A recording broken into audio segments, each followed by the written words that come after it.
afternoon and welcome to Nationwide on the network service of the Nigerian Television Authority. We're reaching you live from Abuja. I am Ronke Kolawole. Politicians have been urged to play by the rules to guarantee the sustenance of democracy in Nigeria. Guests on Good Morning Nigeria say it is not just about seeking power, but politicians must have the resolve to serve and impart the populace for good. Lydia Sampson has details. The guest noted that some politicians exhibit extreme behavior and tendencies in their quest for power, as witnessed during the 2019 general elections. They described the trend as a mixed bag that cannot be totally blamed only on the political class, as they are products of the society. They, however, condemned in strong terms the resort to money politics and undue manipulation of voters with religious and ethnic sentiments in a bid to win election at all costs. There are two sides to every issue. Where you have a model that people appreciate that you are a good representative, you are able to actually defend their cause, you are able to present their problems in parliament, and you are able to actually pursue course of action that will bring about change in your community. Where that is appreciated, then good politics is happening. People who manage elections, for example, the INEC, they should be seen to be very transparent.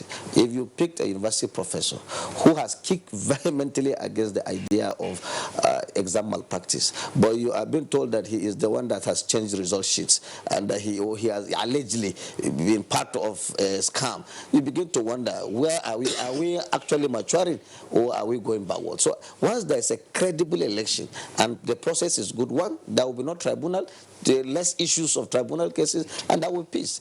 There was advocacy for the political class to do away with the winner-take-it-all mentality. I think we must think of moderating our politics by changing our electoral system a little, away from a very competitive system to one that is accommodative of losers. You know, and I'm talking about what Justice Uwe's committee said about the need for this country to try some element of proportional representation.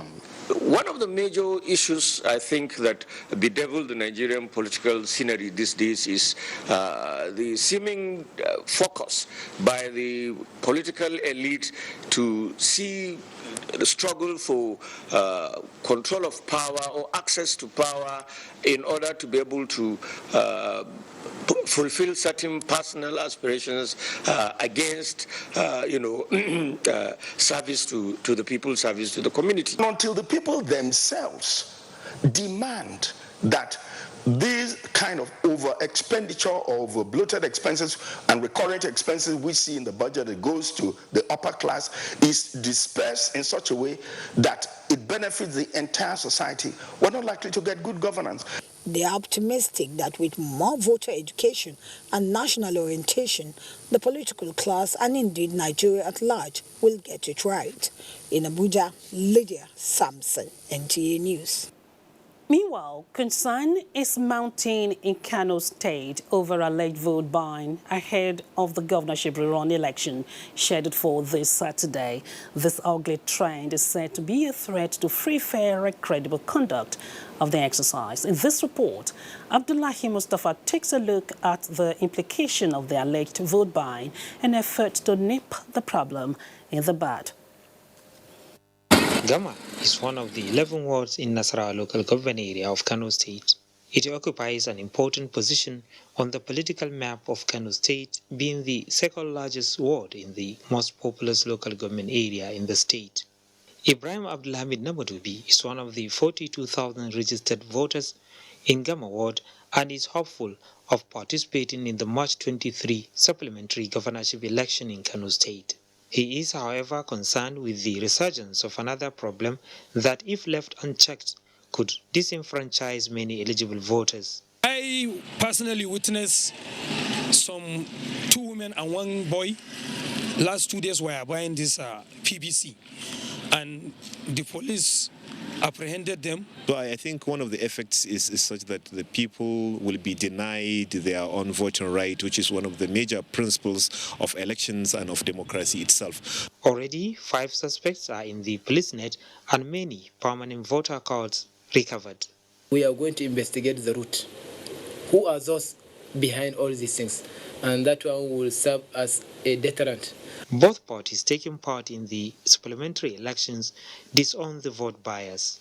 There was a clear directives by the governor that we should follow due process to ensure that we win this re-election.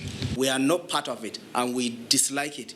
We condemn it in totality because it's unconstitutional and it's against the Electoral Act. These encouraging remarks and swift response of the police renewed the hope of the likes of Ibrahim Abdulhamid Namadobi that the supplementary election will not only be free and fair but also peaceful. In Cano, Abdullahi Mustafa, NTA News.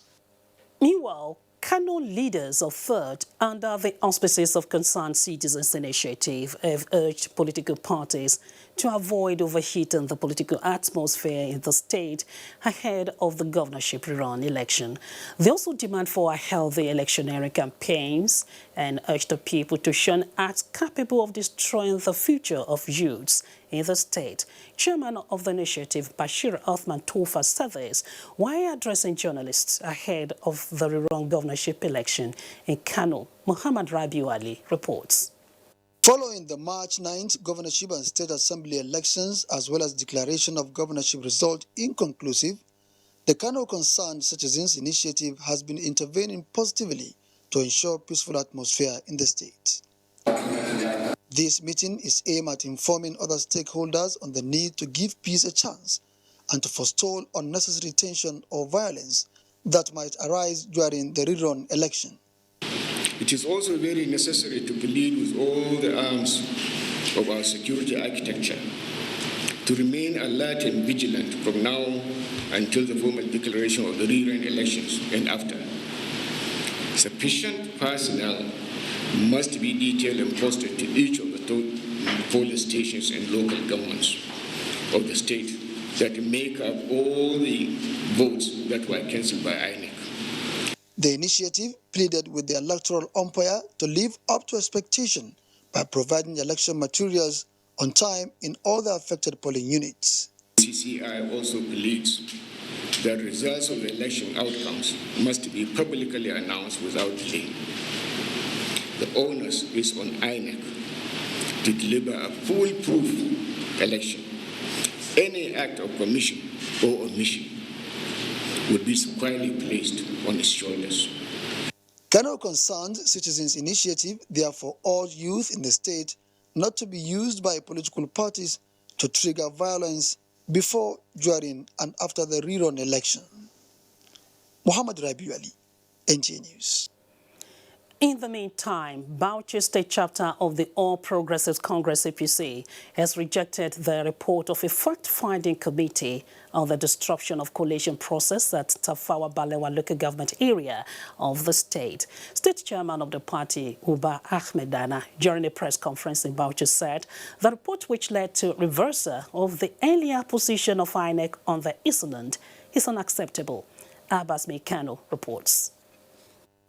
Alhaji Uba Ahmed Nana said the committee denied fair hearing to APC as a political party whose agents were not invited during hearing of the fact leading to the cancellation of the result of Tafawa Balewa local government, adding that any decision taken in violation of fair hearing is illegal.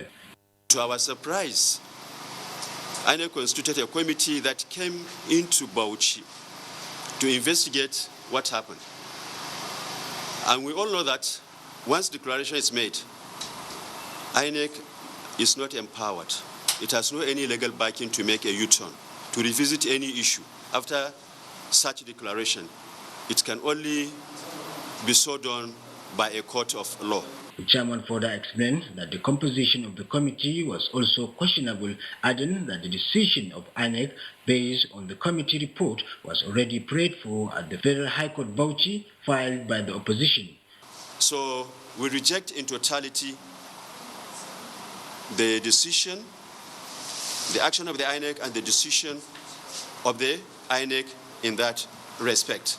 The party therefore demands for a return to status quo as at 11th March 2019.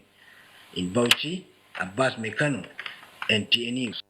Still on the 2019 general elections, although Nigerians in the diaspora do not have voting rights from where they reside, many of them were involved in the 2019 elections.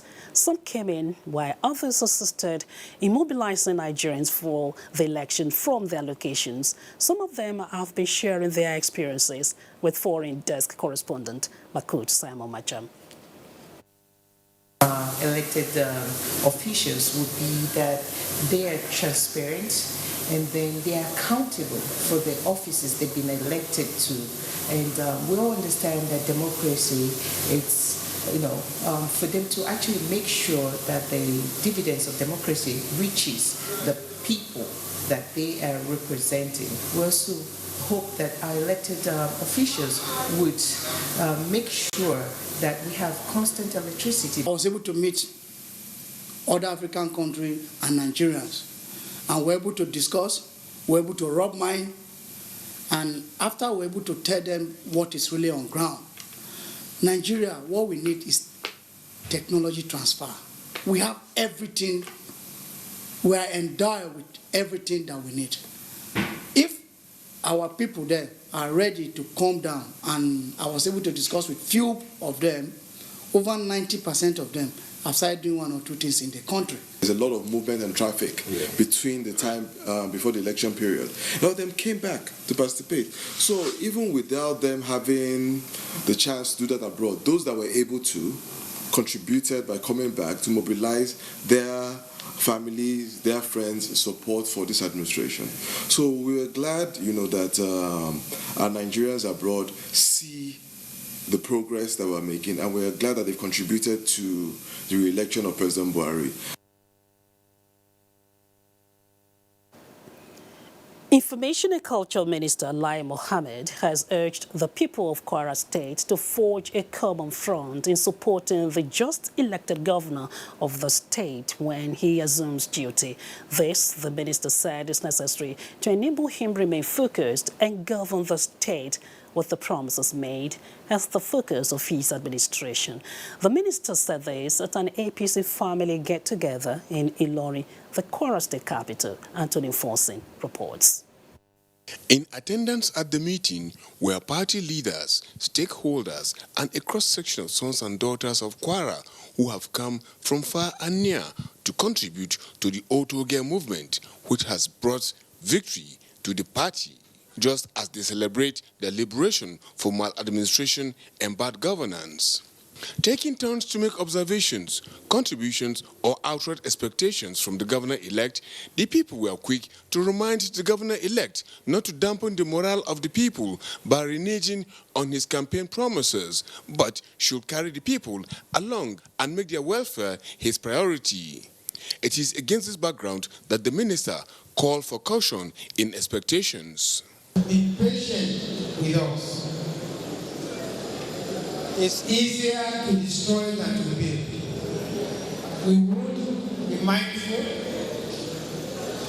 of our responsibility towards the people of Kwara State. We appreciate the huge mandate you're giving us and will live up to expectations. He said the victory they celebrate today is as a result of a collective sacrifice made by all. The governor-elect, who took note of all observations, comments, and expectations, assured that their mandate will not be denied them, as his administration will start from the scratch. This little boy, who caught the minister's attention, had also come with a request, asking the incoming governor to pay attention to education and health. In Ilorin, the Kwara State capital. And to other news now, and it's on a sad note that Garrison Commander 33 Artillery Brigade, Colonel Mohammed Barak, has been killed along Jos Bauchi Road. Army Public Relations Officer of the command, Major Yahya Nasir Kabara, who confirmed the incident, said investigation is ongoing. We now join Michael in Lagos for more reports on Nationwide. Hello, Michael.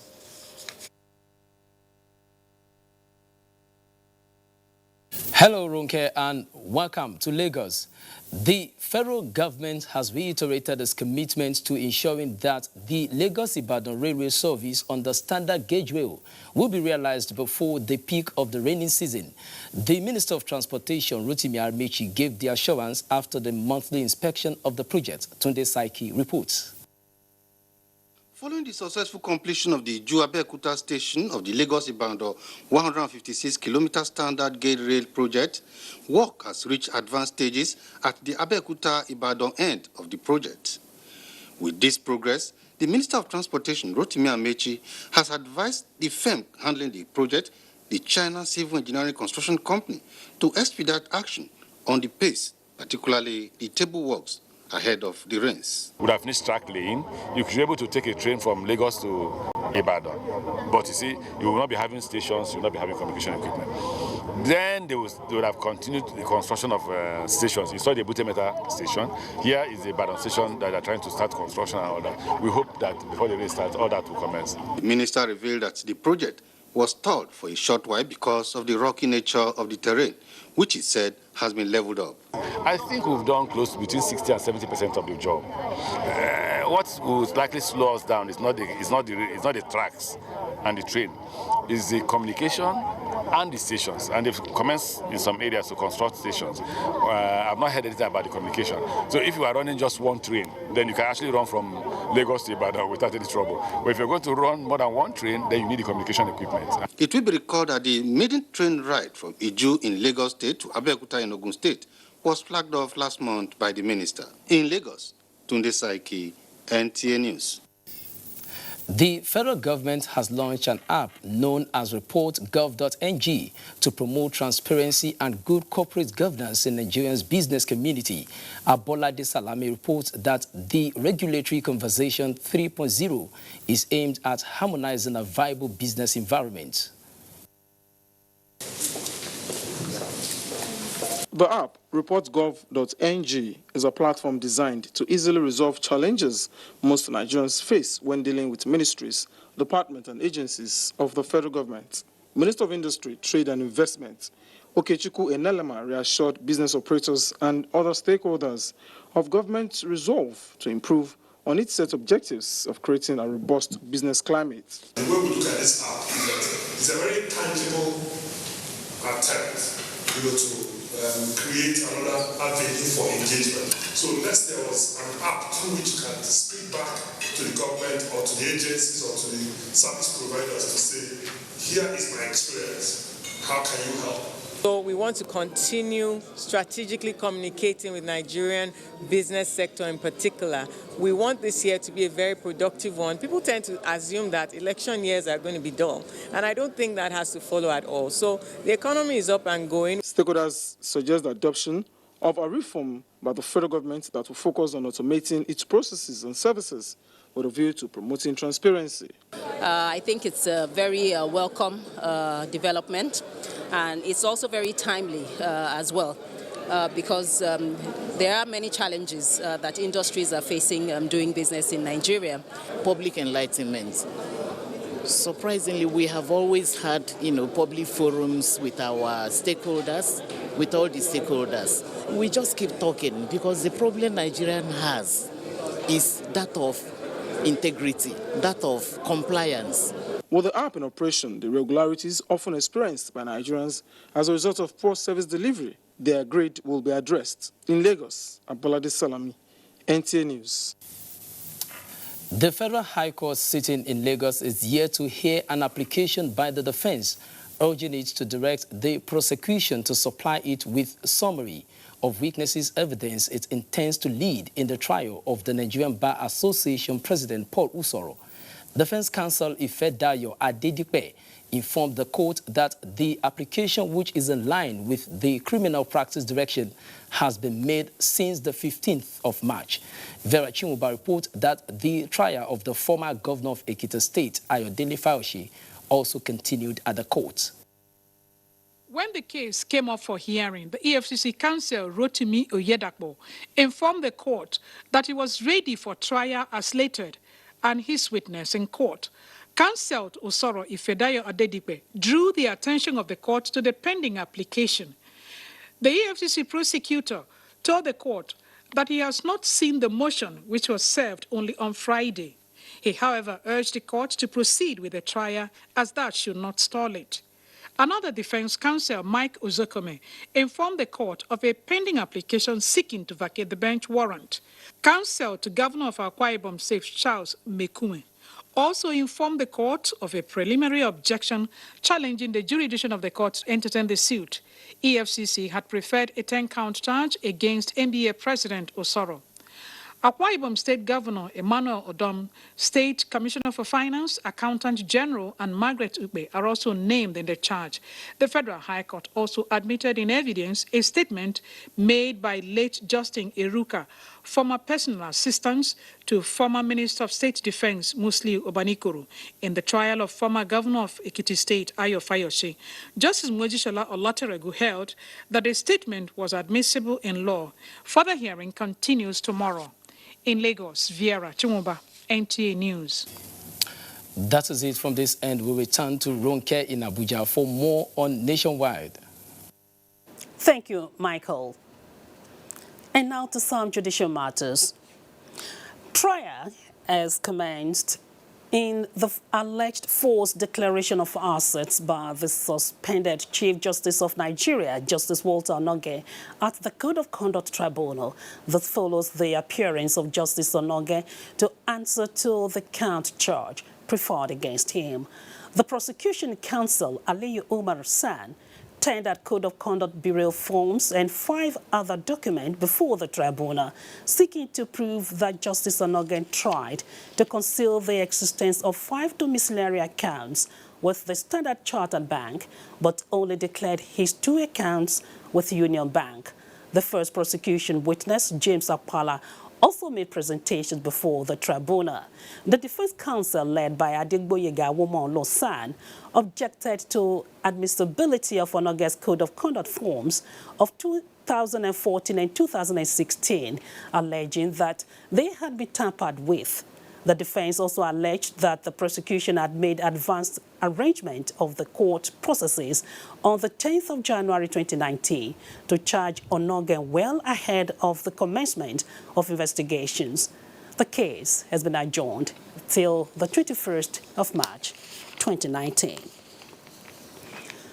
Meanwhile, officers of the Temple of Justice are again tasked to continuously strive to enhance easy access to justice. Acting Chief Justice of Nigeria, Justice Ibrahim Tanko Muhammad, made the plea at the commencement of a national workshop for judicial officers administering justice at the lower courts in Abuja. Dele Atumbi was there. Seated here are judges from area, Sharia, and customary courts across the country. And the number 1 judicial officer, the acting Chief Justice of Nigeria, Justice Tanko Muhammad, is using the opportunity of having this category of judges to reiterate the important role their courts play in the administration of both civil and criminal justice in the country. Justice Muhammad reminded them that the constitutional role of the judiciary as an arbiter should be guided jealously, and pointed out that actions and inactions of judges must always be in consonance with the Code of Conduct for judicial officers. He urged judicial officers to ensure the protection of human rights by finding and giving expression to the basic rights and freedom to which all human beings are entitled. Democracy insists on the respect for the rule of law. Its principles also advocate the independence of the judiciary, the doctrine of separation of powers, guarantee of fundamental rights, freedom of expression epitomized by free press and media, as well as free and fair elections. The administrator of National Judicial Institute, Justice Rosalind Bozimo, said the conference will avail judges at the lower courts the opportunity to cross-fertilize ideas in different areas of law. To this end, The speedy and expeditious resolution of cases before your courts is highly encouraged. The convergence of judges from area, Sharia, and customary courts is to improve dispensation of justice at the trial courts. In Abuja, Dele Atumbi, NTA News. You're still watching NTA Nationwide. Ogochukwuka in Benin has an update on Lassa fever treatment in Irua Specialist Teaching Hospital. Hello, Ogochukwuka, it's over to you. Ironke, good afternoon, and thank you for joining us. About 35 patients are receiving treatment for Lassa fever infection at the Irua Specialist Teaching Hospital in Edo State, but the authorities say the latest outbreak has a declining infection rate. Agatha Egbarojo reports. There are indications that relevant government agencies are winning the battle against the spread of Lassa fever, a seasonal infectious disease common between the months of November to April. Although there are still cases of infection, but it is not widespread, as authorities in the Irua Specialist Teaching Hospital Lassa Fever Control Center say, compared to last year when 100 casualties were recorded, about 30 victims are receiving treatment brought in from Edo, Ebonyi, and Ondo states, with only 5 deaths recorded since the outbreak last year. Noting that report of death of medical personnel is false. When there's this fever that is not responding to your common anti-malarials and your antibiotics, physicians are advised, people are advised to then go for further testing to see whether it's Lassa fever virus. And like we know, there are many centers in the country now where the Lassa fever test can be done. And I think any of the centers can do the test and then appropriate treatment can take up from there. The director of the center, Ephraim Ogbani, is emphatic that the rigorous awareness campaign and the federal government's prompt response through the Nigerian Center for Disease Control is paying off. In Irua Specialist Teaching Hospital, Irua, Agatha Egwaroju, NTA News. 54 Libyan returnees in Edo State have benefited from the federal government's livelihood and empowerment programs organized by the National Commission for Refugees and Internally Displaced Persons. Bukola Rubusi has details. At the end of the training, certificate of participation, stipend, and starter packs were given to each of them. The Assistant Director of the Commission, Planning, Research and Documentation, Ali Garuba, explained that the federal government has the responsibility of ensuring that their livelihood is restored. These are people that require the support of government when they came back from Libya. So part of that durable solution is to assist them with skills and the wherewithal, that is starter pack and little money to start the businesses, so that at the end of the day, they will be able to fully reintegrate back into their society. The head of ICT Refugees Commission, Shafiu Abubakar, migration research expert, A. Anabe, and the training supervisor, Lorenta Omomia, charged the returnees to believe in their ability and the country, saying development is a gradual process. With little or no that refugee can help you with, please try to make use of it. Let us believe that we too can be employers of labor. They should be patient. They will make great exploits. Some of the returnees promised to make judicious use of the money and the working tools given to them. What they gave to us is enough for we to start. We show a good example to others. 17 ladies were taken through catering services and 17 men were taught the art of barbing. In Benin, Bukola Urubusi, NTA News.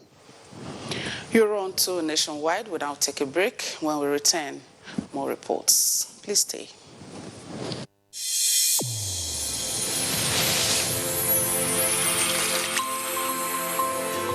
A new edition of TV Guide is out with special focus on the role of the media in election coverage. Exclusive on the National Broadcasting Commission, its mandate as the sole regulator of Nigerian media. Dr. Toba Daba Ben and Ishak Modibo-Kawu. Now, this edition also features the king of stand-up comedy in Nigeria, Ali Baba.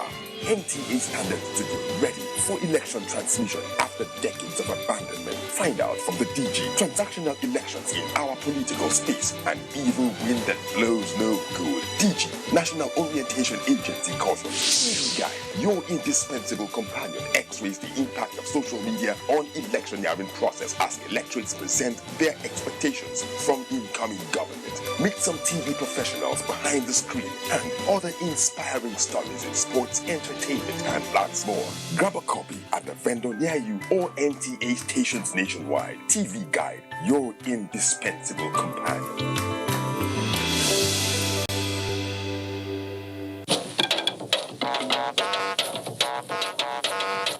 When you hear that sound, you know that Nigeria's most authentic newscast is about to begin.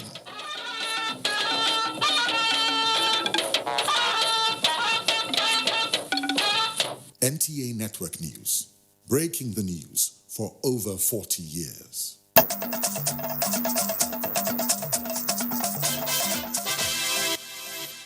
We are glad you are still staying with us. Minister of Education Malam Adamu says the continued attitude by state governments deliberately refusing to providing counterpart funding for basic education, if not stopped, the federal government will have no other option than to use a strategy of deducting the money from source. The minister said this at a media briefing on the efforts of the present administration to providing a total matching grant of 350 billion naira to fund basic education in the country, as against the 92 billion naira provided over 6 years by the previous administration. Abdullahi Musa Suleja reports that Malam Adamu also noted that corruption and lack of political will, among other reasons, have been responsible for most states' inability to provide in their counterpart fund to enable them access the matching grant provided by the federal government for universal basic education. President Muhammad Buhari provided a total grant of 350 billion to basic education in the country. As we said, this is conditional. Unless states pay their own counterpart funding, they don't get anything. The government decided now, or from now on, to be deducting it from source, so that states do not suffer as a result of the mistakes of their government. The minister said the grant is for procurement and supply of textbooks in various subjects, construction of classrooms, provision of library resources, and training of teachers. It is an established fact that infrastructure is one of the bases for social and economic development, but sometimes lack of planning makes it difficult to support such development. An instance that typifies this is in Garin Tanko village along Kaduna-Abuja Expressway, where 32 years after, children there denied going to school. There is, however, hope to right this wrong, and the community is responding with enthusiasm. Usman Aliyu reports on one infrastructure that seems to cater for their plight. When this road was dualized in 1987, people here in Garin Tanko, a community between Niger and Kaduna states, had great expectations. Their joy gradually turned to sorrow as the busy road has been costing them dearly. The absence of safe turns, pedestrian bridge means a daily unfair race between man and machine, the result of which children of Garin Tanko have to make a choice between life and education as frequent accidents continue to claim their lives. Now the road is undergoing reconstruction and the government understands the dilemma of the people here. Wani lokaci da makaranta nan ake so a yi amma saboda ba yara ba su samun wucewa dole yanzu makarantar wa'ansu in dai ba sun manyanta ba. We have a couple of pedestrian bridges and we're even considering the possibility of having interchange. We have vehicles can conveniently move and face various directions along the road corridor. Definitely, it should last nothing less than 20 years with the way it's being constructed. Now we are since approximately 7 months on ground. We are walking in 3 sections. For transporters, this road is one of the major arteries linking Nigeria for commercial activities and social integration. So unarguably, this road is very important. And so for that, President Muhammad Buhari considered it among critical road projects to benefit from the Infrastructure Development Fund of $650 million, equivalent to 198 billion naira. Other failed sections of 45 kilometers along Abuja-Lokoja Road could not be delivered 12 years ago, but now the government is fixing it in less than a year. Koita Bridge. On the surface, it's all fine, but in reality, many lives could have gone under it last rainy season. It was washed out by flood. But the timely intervention by federal government rescued it and provided a permanent solution. A herder, Halilu Sani, who lives around the area, wonders how the bridge survived the complacency. It is such interventions and proper planning for infrastructure development by the Buhari government, experts say, will lead to realization of the quest for limitless national development. In Abuja, Usman Aliyu, NTA News. With agriculture becoming a major source of non-oil revenue for the federal government, the Food and Agriculture Organization has stressed the need for rural farmers to be equipped with modern techniques in agribusiness. It is in the light of this that the UN agency, in collaboration with Kaduna State government, commenced training of farmers on farm records, cash flows, book records, among other business in agriculture. Musa Babaliu has the details. In spite of the fact that Nigerian farmers are contributing largely to the socio-economic well-being of the country, financial illiteracy, absence of adequate records and statistics of area under cultivation and output remain major challenges. These agricultural economists say are contributing factors to farmers' inability to access financial support from government and commercial institutions. Somebody wants to sign a 1 year, a 2 year contract for the supply of vegetables or other farm produce. He needs to be sure that best practices are enshrined in the production, as well as be sure that the farmers have the capacity to meet his requirement in terms of quantities and standards. It is in the light of these that these farmers are undergoing training organized by FAO with a view to addressing financial illiteracy among farmers in Kaduna State. This is very important for any agricultural enterprise. You need to keep a record so that you are sure of the viability of your farm or your enterprise. You'll be able to remember what quantity of fertilizers you have put in a particular area, what type of crop seed variety you have planted, the date you have done those planting. If you are going to harvest, you also keep record of those activities. This is the second time FAO and Kaduna State government are organizing training for vegetable farmers in Kaduna State with a view to boosting crop production and export in the country. From Kaduna, Musa Baba Aliyu, NTA News. And stay in line with the federal government's diversification to non-oil sectors, the Federal Ministry of Industry, Trade and Investment has organized a workshop for cashew farmers in Ayingba, Kogi State, to leverage on the new direction of the federal government. Ayodele Bigbemi reports that the Federal Produce Inspection Service, an agency in the ministry, convened the one-day workshop. The workshop with the team Cashew Nuts Quality Control and Regulations have in attendance cashew farmers, licensed buyer agents, processors, government agencies, and other stakeholders from within and outside the state. The coordinator of the program, Mr. Dafank Idris Sule, said the workshop is aimed at enhancing the quality of cashew nuts exported from Nigeria, putting into consideration the numerous value of the commodity and its large demand in the international market. We have had rejections in the international market. Last year there was glut of cashew in the international market, and it was occasioned partly by, bad quality. Government needed to step in to ensure that our own is also very competitive quality-wise, so that when we get there, the best will not carry the day.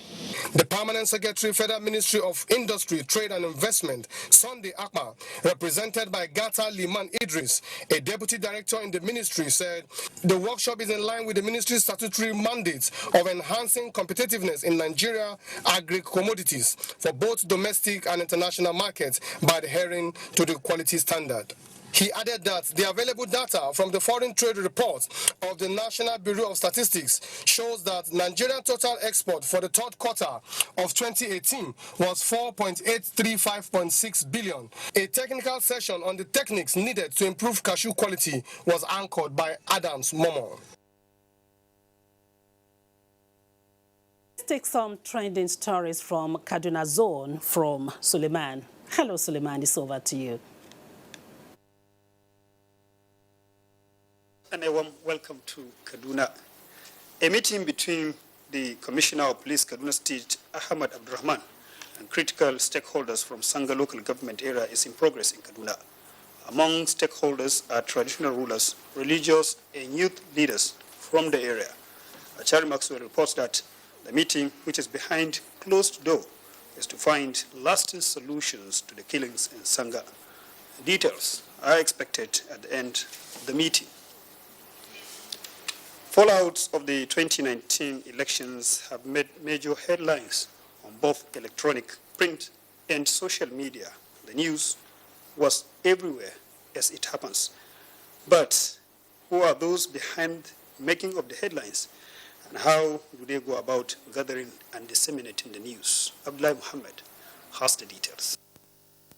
Members of the food estate of the REM remain one of the most influential in the delivery of free, fair, and credible elections, following the planning and execution of elections, providing detailed information to the public, sometimes at odd hours and in uncomfortable places, to be the first to get the information for the benefit of all. But the journalist remains committed. We're a bridge between the governed and the government. And the government needs to get the accurate information needed concerning what we decide the leadership of their future. Is it worth it? Yes, it is. It's just one of the sacrifices as a professional journalist to pay. And I'm doing it passionately because I'm trained to do this, and this is an opportunity to be part of history. So it's the passion for this job that is pushing me to be here and to make sure I render excellent service. We break the news, so we are here, we are ready. This profession may be tasking, but those who have found themselves in it always put a smile on their faces when their stories make the difference. In Kaduna, Abdullah Muhammad, NT News. Ginger farmers in the country will now have reasons to smile, as the Anchor Borrowers Program of the federal government is set to give the necessary support to boost ginger production and exports. Rukaya Umar Farouk has the details. Ginger is one plant that is widely grown in Nigeria. In fact, Nigeria is one of the top producers of ginger in the world with its God-given vast and fertile land. The plant has huge potentials of export that can boost the nation's economy when improved upon. But this has been hindered by some challenges the ginger growers in Nigeria are facing. It is against this setback that the ginger growers came together at a forum in Kaduna to reorient and sensitize themselves on ways of adding value to ginger cultivation and processing so that they can compete favorably in the international market. We are entering into Anchor Brewers, CBN Anchor Brewers program. We will now be able to know what is the cost of production per hectare, so that there won't be any misguiding. In line with the federal government's agenda of diversifying the agri sector, ginger farmers will now have an added advantage of getting more land and funding to cultivate more hectares, get value return for their produce, and off-takers will get the necessary assistance from the input suppliers. Nigeria have actually done well in crops production, but when it comes to value addition, we are far away. Ginger grown in Nigeria has been certified as the best and can virtually be grown in all parts of the country. In Kaduna, Rukaya Umar Farouk, NTA News. That's our contribution from Kaduna. Kemi in our Ibadan Network Center is standing by for more reports. Kemi, it's over to you. Layman, and a warm welcome to Ibadan. Oyo State government is intensifying efforts to unravel the cause of the collapsed building at Shogoye in Ibadan. Larry Bele was at the University College Hospital, Ibadan, to get a first-hand experience of one of the victims.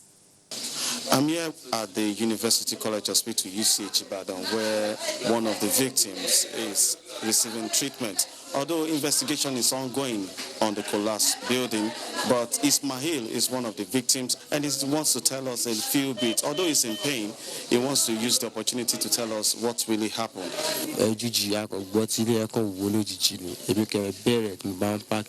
I was helping out to carry some blocks when there was a loud noise and the building collapsed on us. I was on bended knees for 7 hours before I was eventually pulled out of the rubble. Well, Ismail, you just heard it from him. He has just narrated his story the way it occurred. We are also fortunate to meet with the officials of his local government, that is the local government he came from, and this is what they have to say when we interview them. The local government is ready to help and to assist in terms of the medical bill. One of them went Dama. By Dama, I meant discharged against medical advice. So if he chose to discharge himself, the hospital will not take responsibility for that. But the one on ground, we are adequately taking care of him. There you have it from the PRO, and there's nothing more to add. It's back to the studios. As a way of ensuring successful fight against corruption campaign of the present administration, members of Barren Bench from Oyo, Ogun, and Lagos states gathered in Ibadan to brainstorm on how to strengthen the existing legislations to address incidences of delayed criminal trials. Correspondent Abdurrahman Kamaldeen reports. The workshop brought to bear challenges the criminal justice system was faced with in the past and the reliefs contained in the Administration of Criminal Justice Act 2015 to promote effective and speedy dispensation of justice. The Constitution expects closure of criminal trials within a certain period. It spells it out, 3 months. Various states that have domesticated the Act also added some variations to make the laws more effective. Once there is an appeal, you come before the trial court, you say you want to stay proceedings. In criminal trials, you can't obtain any stay of proceedings. So we find that we have a serious problem of prison decongestion, for instance. One way of attending to that now is this issue of plea bargain, which has really helped. It's only in Ogun State that we have a provision where there's a time limit within which the legal advice must be issued by the Attorney General. We have 90 days. Participants call for more of such training to further deepen their knowledge on the application of Administration of Criminal Justice Act for speedy criminal trials. From Ibadan, Abdurrahman Kamaldeen, NT News. And as the electorate focused attention on 2023 general elections, the need to appraise the conduct of 2019 general elections for better security arrangements has been stressed. In this report, correspondent Rafiat Animashan Badmus takes a look at security challenges encountered during the 2019 general elections and the way forward. Nigeria has experienced 6 national multi-party elections in 2003, 2007, 2011, 2015, and 2019. Security experts say breaches of security during election, which often include snatching of ballot boxes, posing threats to electorates, vote buying and selling, and collaboration with political parties are threats to elections, which should be addressed in due course. To the youth, this is time for us to discover ourselves. We should not allow ourselves to be used as instrument of the anti-social. Some members of the public advocate for solidarity among the security agencies and government provision of additional logistics during elections. It was so peaceful. We had it very nice and everything went well. Constitution has given him power to secure the people and secure the nation. They should do the needful. They know what to do. It is hopeful that post-election reports from all the security outfits would address security challenges in the subsequent elections. In Ibadan, Wafia Animashan Badmos, NTA News. And that's our contribution from Ibadan. Nationwide continues after this timeout. Stay with us. These days, people get their news and information from more media sources than ever before. Some of the news and information given are fake, unverified, doctored, and manufactured to create confusion, stir disaffection, and cause disunity. Before you believe or share any news, ask yourself, is this real? Is it from a credible source? Is it verified or verifiable? Fake news is dangerous. Whether you do it for fun or for political gains, real people can get hurt. Fake news, don't create it, don't spread it. This is a public service announcement from NTA.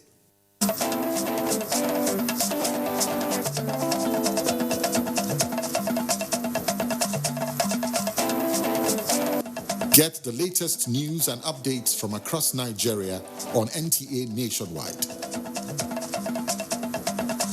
NTA Nationwide, weekdays by 4 p.m. Get it first, get it fresh.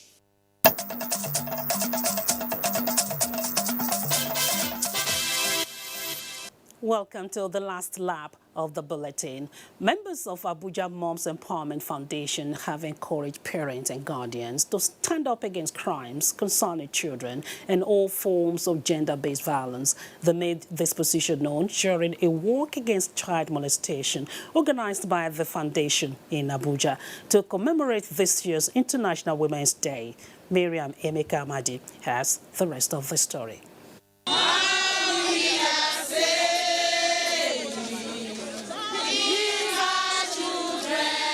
As I was going, someone took in my bonbon. When my mommy come back, I told her.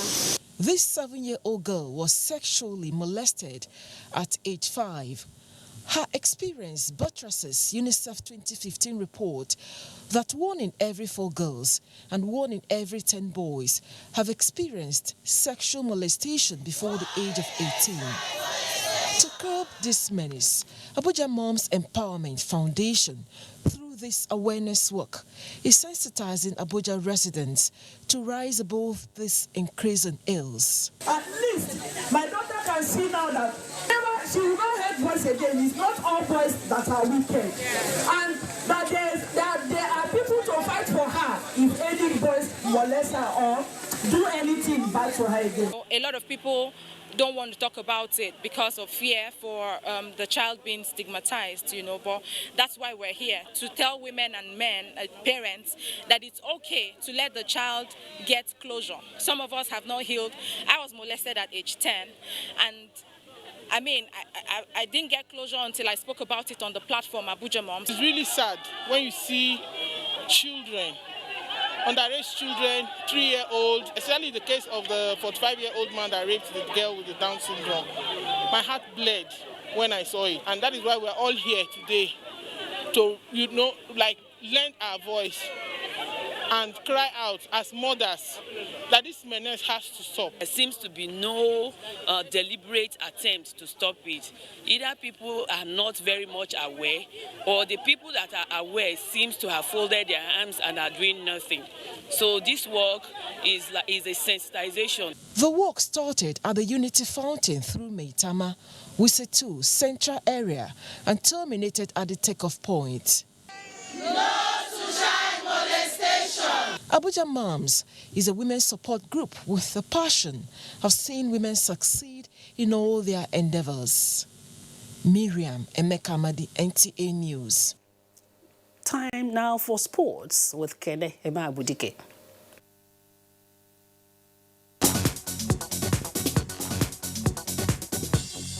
The emergence of 8-year-old Nigerian boy Tanditi Oluwadewumi as the champion of New York State Chess Championship in his age category has increased the call for the development of the sport at the grassroots.